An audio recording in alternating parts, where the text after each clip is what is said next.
Sacramento politicians are afraid to change up this system. I'm not. They're going to hate this. Bring it on. The landscape of California's race for governor has changed again with the entry of this man today, billionaire Democratic environmental activist Tom Steyer announcing his run, saying the state is in crisis and that, quote, career politicians aren't getting the job done. He is launching a campaign built on big reforms and big promises, and tonight he is joining us live to talk about his campaign. Good to have you. Congratulations on your launch today. Thank you, Marla. All right, let's just start with an introduction into who is Tom Steyer. Well, I live in Northern California.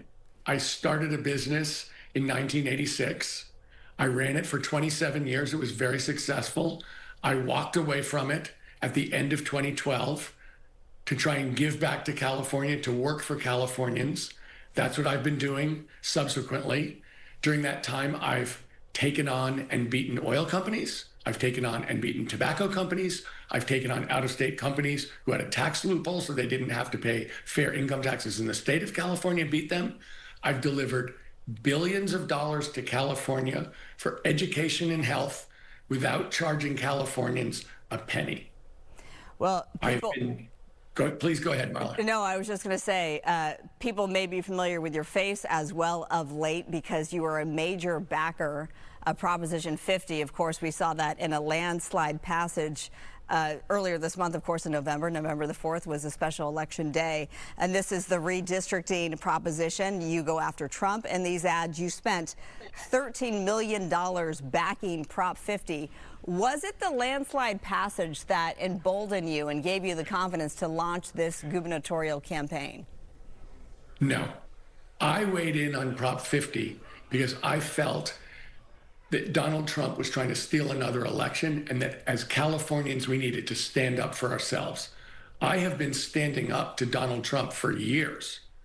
I started something called Need to Impeach that got 8 million people to back it, including 1 million Californians, saying in his first term that we needed to impeach him. So Proposition 50, a chance for Californians to stand up for ourselves and to make a statement to ourselves, but also to the entire country, that we're not going to let him run us over, I felt was absolutely critical to make, that we had to win by a lot to say this is an overwhelming sentiment. And that's actually what happened. And if you ask people after the election why they voted for 50, they said, we need to stand up for Trump, which was the message we were trying to send. All right, well, you said California is just too expensive, and you're proposing the biggest affordable housing build-out in state history. You propose building 1 million affordable homes. How do you plan to do that?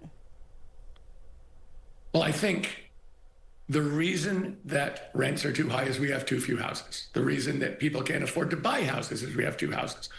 The leading cause of homelessness is we have too few houses. This is not something we're going to solve with a single silver bullet. Part of this is about permitting. Part of it is about multiple oversight, multiple regulators, the inability to get permits, and also the inability to get zoning. And the state has started working that in terms of redoing CEQA in 2025, in terms of starting to change some of the zoning regulations. Those are absolutely critical. But it's also really important to look at what it costs to actually build in California, which is too high. I have been in the business of figuring out how to do new things and find new technologies to bring down costs. Those technologies are available in housing right now. So when we look forward, part of this is pushing through changes in the political system so that we get fair regulation, but much faster movement and much less expensive costs about getting permits. The second part is about using new technologies to bring down building costs so people can afford to buy the houses. Yeah, and you have a strong standing in Silicon Valley as well, since that's where you got your start. You alluded to this. You made a $4 billion fortune as a hedge fund manager, and then you left the business essentially to become an environmental activist. You also, in 2020, had an unsuccessful bid for the presidency for the White House. We want to get your reaction to some of the criticisms that we heard. This is from fellow gubernatorial candidate Betty Yee. She released a statement. We were going to throw this up on the screen if I'm not mistaken. She's a former California state controller running to be the next governor. This statement reads in part, Tom Steyer tried to buy the presidency and he failed. The California governorship is not going to be his consolation prize. And then, on top of that, we have Riverside County Sheriff and gubernatorial candidate, Republican Chad Bianco. He said, quote, "You burn cash on ego-driven campaigns."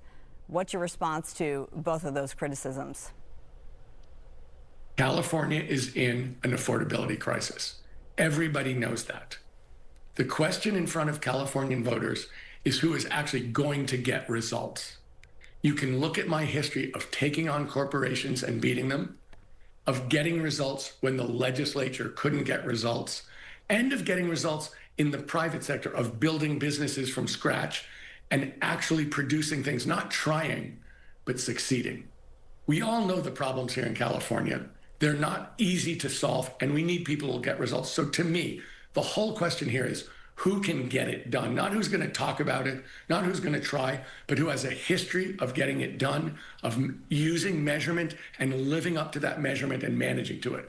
That's who I am. That's what I think is required here, and that's why I'm running. All right, Tom Steyer, the newest gubernatorial candidate, put his hat in the ring today. We thank you so much for taking the time out, and best of luck on your campaign. Thank you very much, Marla.